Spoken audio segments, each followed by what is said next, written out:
유명 영어권 커뮤니티에 우리나라 수도 서울의 1950년대의 사진이 올라와 관심을 끌고 있습니다. 6.25 전쟁이 끝난 직후의 모습이라 폐허나 마찬가지인 풍경이었는데요. 관련 스레드에는 외국 네티즌들이 한국이 어떻게 일제치하 식민지와 6.25 전쟁이라는 암흑기를 거치면서도 반세기 만에 이러한 급격한 발전을 이룩해낼 수 있었는지 놀라워하면서, 한편으론 같은 민족인 북한은 왜 그렇게 뒤처졌는지 수백 개가 넘는 댓글이 달리는 등 한국을 주제로 꽤 열띤 토론을 이어나가고 있었는데요.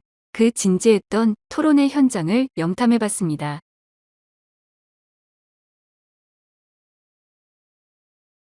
이건 솔직히 비현실적이야. 한국이 얼마나 변형을 겪었는지는 오늘날까지도 기적과 같은 일인데, 이제는 제20 국가이기도 하지.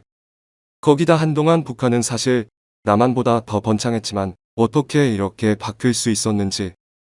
북한은 현금 흐름을 계속 유지시켜주는 물주, 구소련을 뒤에 업고 있었거든. 남한도 똑같다고 할 수 있어. 그들은 물주 미국이 더 많은 돈을 공급해줬잖아. 한국이 미국의 지원 없이도 여기까지 올 수 있었다고 가정하는 건 대단히 잘못된 일이지만, 구소련이 북한에게 준 것보다 더 많은 돈을 받진 못했어. 유럽에 지원한 마셜 플랜은 한국에 준 것보다 훨씬 후했고, 한국은 산업계획이나 인프라, 또 마셜 플랜으로 지원받은 나라가 갖고 있는 인적 자원이 없었거든. 기본적으로 수십 년의 식민 지배와 내전으로 황폐화된 농업사회였어. 한국이 모든 것을 공짜로 얻은 건 아냐. 가장 주목할 만한 예는 월남전에 미국 다음으로 많은 파병을 한 것에서 볼 수 있어. 남한은 미국의 경제제국주의 덕분에 북한보다 불공평한 우위를 점했잖아. 미국이 도와줬다 해도 만약 그들이 그런 경제 정책을 갖고 있지 않았다면 그렇게 빠른 진전을 이룰 수 없었을 거야. 북한 사람들은 밥도 제대로 못 먹어. 아시아 타이거의 힘이야. 수십 년 동안이나 두 자릿수의 경제 성장을 했지. 한국에 살았었어. 그것도 주요 대도시권에서 5분 거리에. 수돗물을 마시려면 너무 힘들어. 아직도 판자촌이 많아. 요점은 사진처럼 생긴 마을들이 아직도 많이 있다는 거야. 구라 좀 그만 쳐. 그게 대체 언제야? 요즘은 수돗물 어디서든 나오는데. 북한에서 안 산 거 확실하지? 이 사진은 한국 전쟁 직후고 한국의 실제 발전 수준에 대해 매우 오해의 소지가 있다는 것을 명심해. 전 국토가 잿더미로 폭격을 당했고 부동산 배정도 못 받은 사람들이 집을 잃은 뒤에 임시로 지은 집들이야. 이 사진 속 장면은 아마도 이 나라의 최근 500년 중 최악의 상태일 거야. 특히 30년 이상 일본이 점령하고 나서 한국의 적절한 정부 구조, 재산, 저축, 기업도 안 남기고 떠나버렸거든. 서울은 사실 동아시아에서 전기, 전차, 수도, 전화, 그리고 전신 시스템을 동시에 갖춘 최초의 도시였어. 1960년대까지만 해도 북한의 경제 성장은 남한보다 높았고 1인당 GDP는 1976년까지만 해도 남한과 맞먹는 수준이었대. 근데 그 두 곳이 경제적으로 얼마나 크게 벌어졌는지, 그리고 한국의 경제 성장이 얼마나 빠른지 놀라워. 한국은 진짜 강남 스타일 이후로 용됐어. 난 내 커리어에 있어서 전 세계를 여행할 수 있어서 운이 좋았어. 서울은 내가 들렀던 몇 안 되는 도시들 중 하나인데, 난 솔직히 여기서 살 수도 있겠어라고 생각했어. 역사, 친근한 사람들, 어메이징한 음식들. 정말 환상적인 도시더라. 지금 서울은 런던에 비해 놀라울 정도로 잘 디자인되어 있어. 거긴 세계에서 교통 부분은 제일 쉽게 접근 가능한 도시 중 하나야. 한강 쪽 지하철과 고속도로 차들이 믿을 수 없을 정도로 쉽게 돌아다니더라고. 현재는 세계에서 가장 기술적으로 발전하고 경제적으로 강력한 국가 중 하나가 됐네요. 놀라워요. 그것도 한 세대에 걸쳐서 말이야. 저 사람들이 만들어낸 건 그냥 미친 거야. 난 늘 이런 급속한 근대화가 그것을 통해 살아온 세대의 마음가짐에 어떤 영향을 끼치는지 궁금해. 그것이 사람들에게 사회적으로 어떤 영향을 미칠까? 극도의 가난을 경험해 본 적이 없는 신세대와 그렇지 않은 구세대는 어떤 관계를 맺을까? 난 1년 동안 한국에서 영어 선생님으로 살았어. 지금 그곳 젊은 층과 노인층 사이엔 엄청난 차이가 있지. 기본적으로 젊은 층은 불을 지니고 자라서 어렸을 때 밀가루와 김치만 먹고 살아야 했던 부모들보다 다들 1피트는 더 크지. 젊은 층은 돈을 훨씬 더 많이 쓰고 빚을 질 가능성이 훨씬 더 높고 물질 만능주의적인 가치관도 높고 성형수술도 많이 하고 또 더 국제적으로 접근하고 힙합이나 프랑스 패션에 빠져 있고 사회적으로 훨씬 진보적이야. 문자 그대로 가난 속에서 큰 보수적인 기성세대와 그들과 연관되지 않는 젊은 세대들 사이에 이런 엄청난 분열이 있어 미친 거지. 실제로 한국인은 너에게 훨씬 더 미묘한 느낌을 줄 것이라 확신해. 하지만 그곳에서 사는 것은 비참해. 그들은 일주일에 60시간을 일하고 공부하잖아. 나도 저기서 살았는데 비참할 정도는 아냐.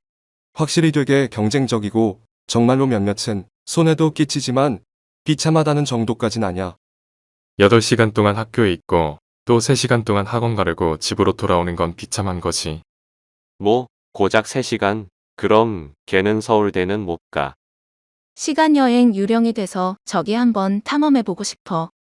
꼭 유령이 돼야 하는 거야? 저것조차 아르헨티나보다는 나아 보여. 도와줘. 제발 날 여기서 꺼내줘. 여기 브라질은 더 안 좋아. 빨리 좀 탈출하고 싶어. 아르헨티나는 20세기 초만 해도 세계에서 두 번째로 부유한 나라 아니었나요? 어떻게 된 거죠? 정확히는 7번째였어. 근데 대공황 이후 경제 쇠퇴와 정치 불안으로 몸살을 앓았지. 부에노스아이레스는 아름다운 빅토리아 시대 건축들에서 10분만 안으로 들어가면 홀리쉿 소리가 나온다니까. 야, 그래도 아르헨티나 리들은 스테이크라도 썰어봤잖아. 완전히 상관없는 질문인데 젖은 옷을 겨울에 어떻게 바깥에서 말리는 거죠? 먼저 얼지 않겠어요? 한국의 겨울은 건조하거든요. 습도가 20% 이하로 엄청나게 낮아요. 물은 증발해버리는 거죠. 다크 소울 3에서 온 언데드 정착지처럼 보여. 이 건물들은 여전히 거기 서 있니? 필리핀 마닐라처럼 보이는데 눈이 와 있네. 이제야 그들이 왜 아직도 일본인을 많이 싫어하는지 알겠어. 맙소사, 그들은 그 짧은 시간에 멀리도 왔네. 경제 기적이 제대로 작용했군. 자본주의라는 것이 이 얼마나 아름다운 것인가. 사실 멍청한 것들은 여전히 반자본주의 선전에 빠져있지. 가난한 나라는 자본주의 덕분에 부자가 돼. 근데 아무도 그 어떤 말도 안 해. 그리고 저들은 저기서 G20 국가로 만들었지. 서구 제국주의의 서비스잖아. 저 변화는 미쳤어. 확실히 서울은 세계적인 도시야. 코로나가 우리 계획을 취소하게 만들기 전까진 방문하려고 했었거든. 진짜 쩐다. 남한은 전쟁 이후 완전히 망했죠. 모든 것이 처음부터 시작됐습니다.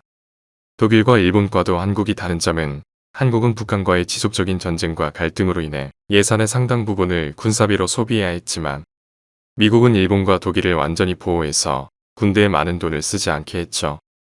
전쟁 이전에도 그들은 가난했어요. 전쟁 직후 한국은 모든 천연자원이 있던 북한보다도 훨씬 가난했죠. 한국도 꽤 많은 원조를 받았죠. 하지만 많은 나라가 막대한 원조를 받았지만 개발되지 못했기 때문에 한국에서 일어난 일이 여전히 인상적이에요. 제2차 세계대전 이후 서유럽 및 일본과 마찬가지로 한국에는 인프라가 없었습니다. 그러나 더 중요한 것은 한국에는 개발에 필요한 강력한 금융 시스템을 수행할 경제기관도 없었죠.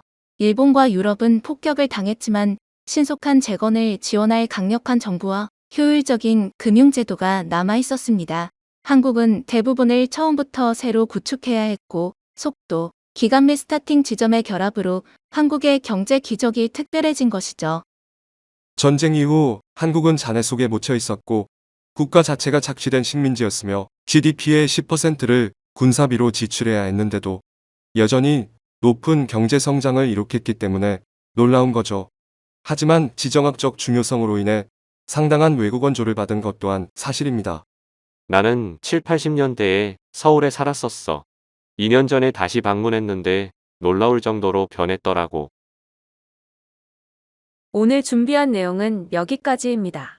시청해주셔서 진심으로 감사드립니다. 여러분의 구독과 좋아요, 알람 설정은 컨텐츠 제작에 커다란 힘이 됩니다.